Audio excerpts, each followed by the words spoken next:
Olá, meus amigos. Então vamos para o nosso segundo e derradeiro tema de hoje, que é o resultado.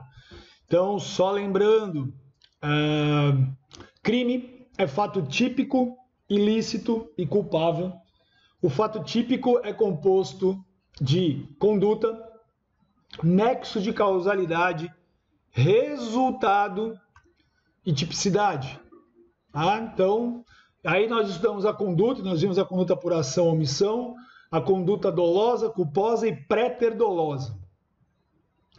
E agora nós precisamos ver o resultado para poder passar depois para o tema que é extremamente importante, nexo de causalidade. Então vamos dar uma olhada no resultado aqui, né? Então, conceito, olha só. O resultado, ele é a consequência da conduta do agente. Ou seja, lá atrás, quando nós começamos a falar de fato típico, eu mostrei um símbolozinho, né, um gráfico que diz assim, conduta implica em resultado. Conduta implica em resultado. Então, o grande objetivo aqui da conduta do agente é alcançar algum tipo de resultado pretendido. Tirar a vida de alguém, subtrair o patrimônio, conseguir um ato sexual contra a vontade da vítima e por aí vai. Né? Então, o resultado é de fato a consequência decorrente, né, da conduta do agente, ou seja, aquela conduta vai implicar uma alteração no mundo fenomênico ou no mundo jurídico, né, no aspecto abstrato jurídico, e essa alteração no mundo fenomênico ou no mundo jurídico é denominado de resultado, tá? Então é isso aí. Espécies de resultado. Então nós temos dois grandes grupos aqui de resultado. É o chamado resultado naturalístico ou material e o resultado normativo ou jurídico, tá? Então o resultado naturalístico é aquele que se projeta no mundo físico, no mundo fenomênico. E o resultado normativo é a agressão ao bem jurídico tutelado. Então vamos ver isso com mais detalhe, né? Então olha só, naturalístico, ó, a conduta resulta numa alteração física no mundo exterior, foi o que eu disse.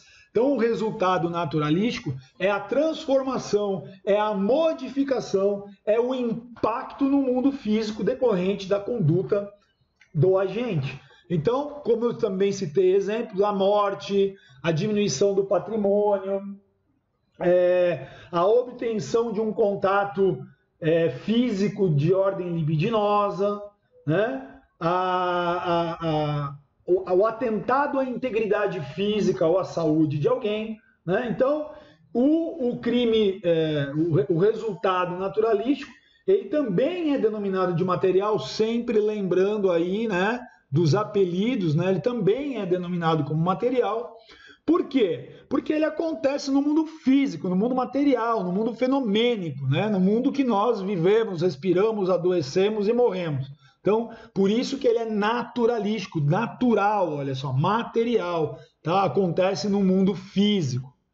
Já o resultado denominado normativo, né? Já o resultado denominado normativo, aí nós vamos verificar o quê?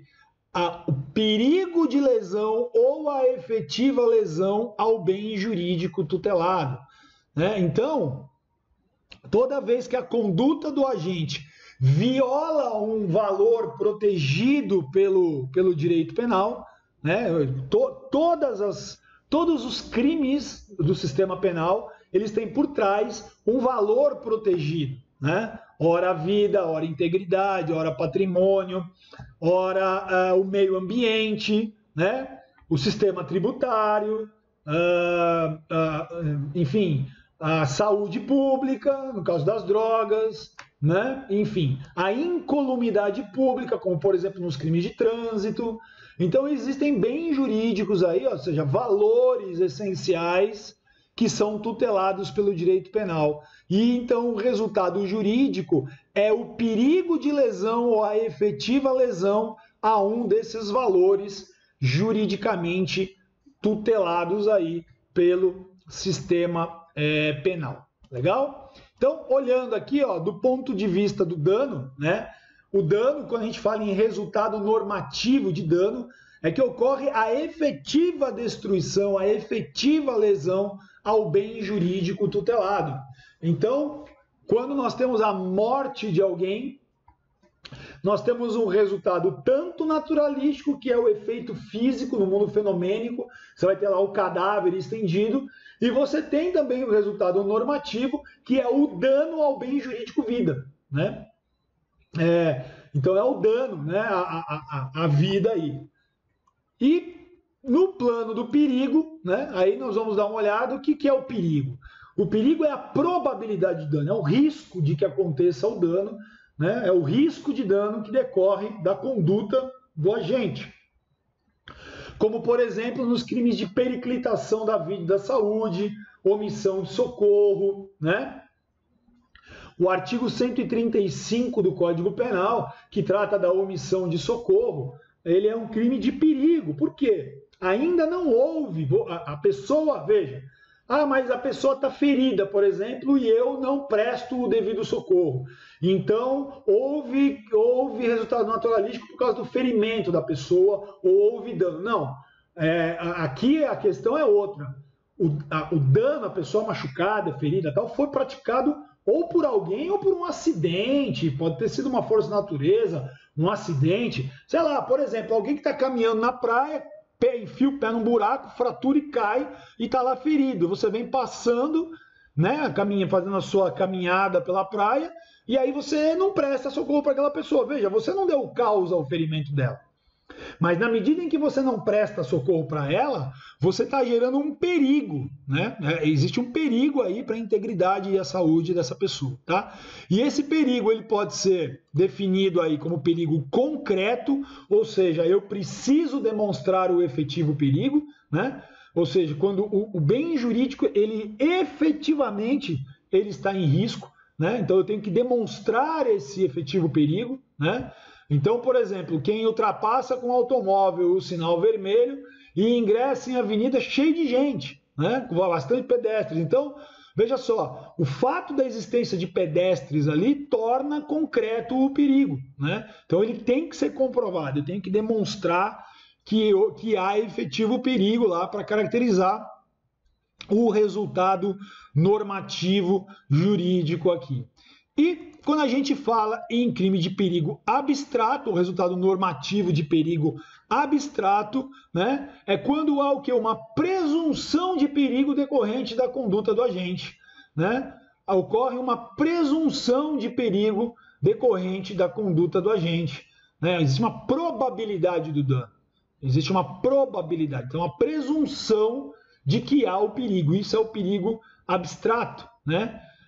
Então, por exemplo, aqui agora, usando o mesmo exemplo de cima, depois eu vou dar outros, né?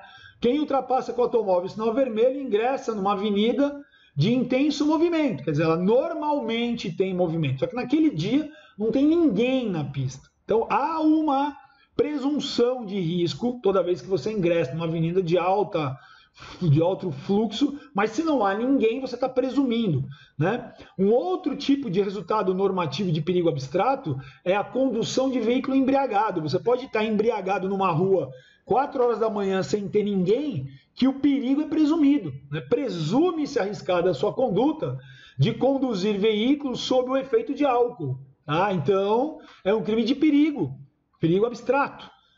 Outro exemplo de perigo abstrato é o porte ilegal de arma. Você não precisa efetuar disparo nenhum. O simples porte de arma, sem autorização, sem a comprovação que você está autorizado pelo poder público, isso presume-se um perigo nessa conduta. Há uma presunção de risco nessa conduta, tá? Então, aí nós temos o resultado de perigo abstrato. Resultado de perigo abstrato.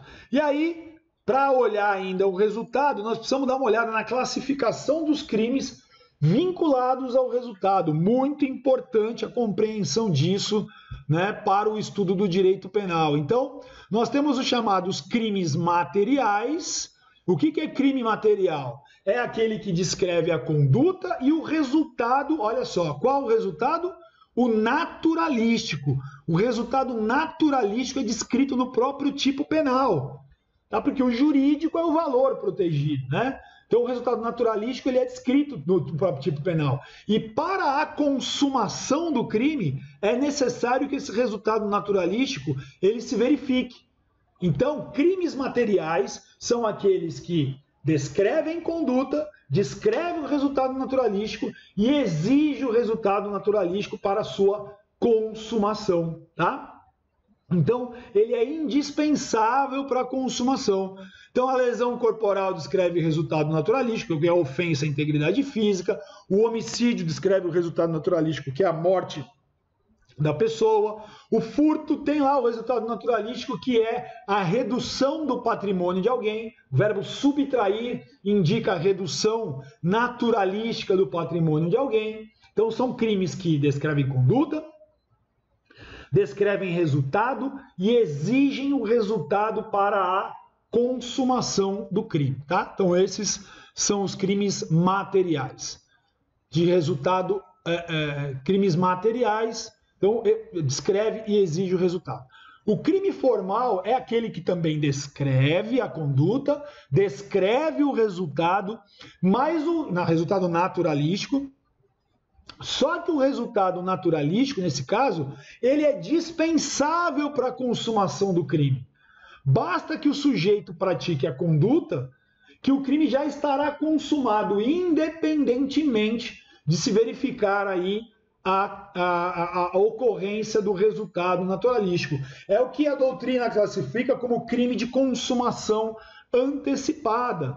Né? É o que a doutrina entende como crime de consumação antecipada. Se porventura ocorre o resultado previsto como naturalístico no tipo penal, se efetivamente ocorre, isso vai ser o que? Um mero exaurimento, é um esgotamento da conduta. Então, vamos lá, o grande exemplo de crime formal é a extorsão. Né? Então, a extorsão é aquela conduta que alguém ameaça a vítima tal e exige uma vantagem econômica, artigo 158, né? Eu sempre cito o exemplo da Carolina Dickmann, quando alguém pegou as fotos dela íntimas lá e exigiu dinheiro em troca de devolver as imagens, os registros, enfim. No momento que foi feita a exigência, aquele instante já é de consumação do crime. Ainda que haja o pagamento depois, que é o resultado naturalístico, esse resultado vai ser mero exaurimento, ou seja, esgotamento da conduta. Outro exemplo é o crime de concussão, que é uma extorsão praticada por servidor público. Aquele servidor público que exige uma vantagem econômica para praticar ou deixar de praticar um ato. O crime vai estar consumado no momento da exigência.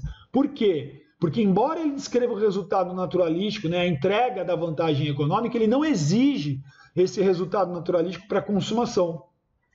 Então, crimes formais, aqueles que descrevem conduta, descrevem resultado naturalístico, mas não o exigem para a consumação.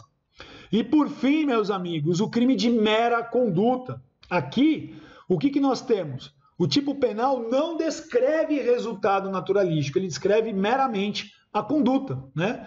Não há resultado naturalístico descrito no tipo penal.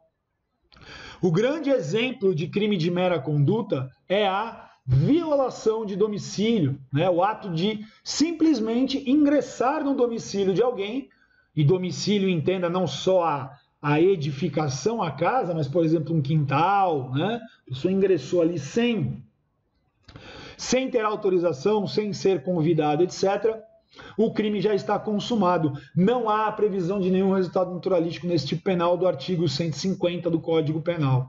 Também um outro exemplo é o crime de ato obsceno, que é a exposição obscena aí de partes do corpo, por exemplo, né? Você expor o pênis assim de maneira... Você não está direcionando para ninguém. Você chega numa praça, né, que está com vontade de fazer xixi, coloca lá o birimbau lá para fora e chuá, né? Então você não está exibindo para ninguém, senão seria uma importunação sexual. Você simplesmente está aliviando ali o seu instinto mictório, né?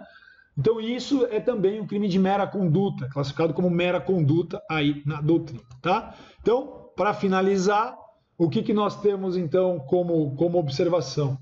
Que embora nem todo crime exija lá o resultado naturalístico, né? Ou talvez nem tenha resultado naturalístico como crime de mera conduta, mas todos eles têm um resultado normativo, né? Tem um resultado jurídico. Por quê? Porque você só vai ter crime se você ofender um bem jurídico tutelado, né? Então sempre você tem resultado jurídico em todos os crimes, mas nem todos os crimes, né, nós temos aí resultado naturalístico. E aqui é um questionamento extremamente teórico, né? Que qual espécie de resultado integra o fato típico, né? Por que essa pergunta? Porque eu sempre afirmo no início de todas as aulas que fato típico é composto por 4 elementos: conduta, nexo, tipicidade e resultado. Então aqui o questionamento é: de que resultado nós estamos falando quando nós falamos que existe esse resultado como elemento do fato típico? E aí nós temos duas correntes, uma corrente mais clássica que diz que sempre o que integra o fato típico é o resultado naturalístico, né? Então, se você adotar essa corrente, você vai dizer sempre que o crime aí é material, né? Os de mera conduta vão ficar excluídos disso. Já uma corrente mais moderna, ela divide, né? Nós temos aí a tipicidade formal, e aí eu vou explicar que a tipicidade formal é o encaixe entre o fato e a norma. Eu digo que existe tipicidade formal quando aquele fato ocorrido no mundo verdadeiro, no mundo concreto, no mundo fenomênico, ele vai se amoldar exatamente a um tipo penal. Isso é chamada tipicidade meramente formal.